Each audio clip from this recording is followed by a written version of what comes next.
The great Irish writer Samuel Beckett once said that the job of the artist is to find a form that accommodates the mess.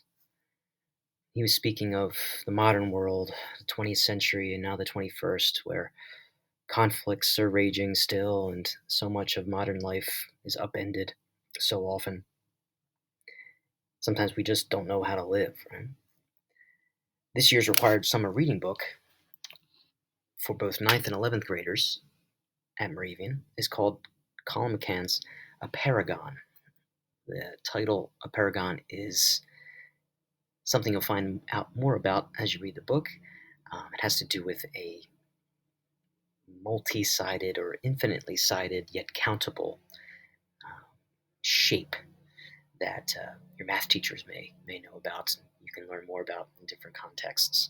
The book is arranged in 1001 chapters, most of which are very short, so don't be intimidated by that number. Some are only a sentence, in fact, so the book reads quickly, and though you may be intimidated by the length at first, please don't be. You'll see after a short time how engaging and relatable the story is. Even though it deals with violence and loss, so keep that in mind, it's also a novel of love, empathy, and power.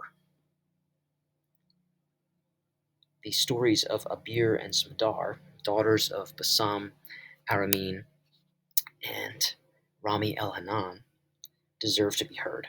Here's a passage from chapter 1001 to pique your curiosity.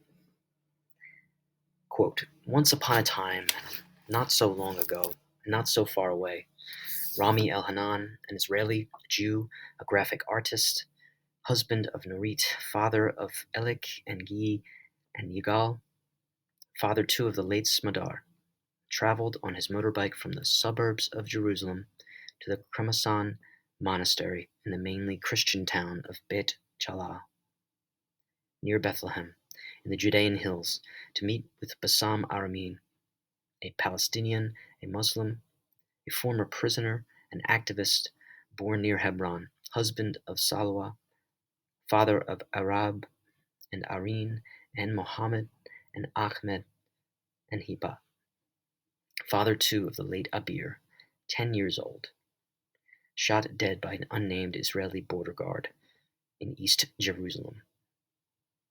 Almost a decade after Rami's daughter Smadar, 2 weeks away from 14, was killed in the western part of the city by 3 Palestinian suicide bombers. End quote.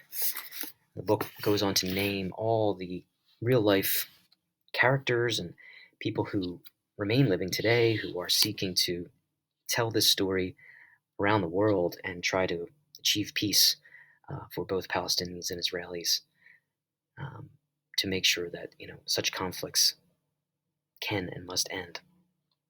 I look forward to seeing how all of you engage with this book, which encompasses so much of what we hold dear as members of the Moravian community. Happy summer and very happy reading.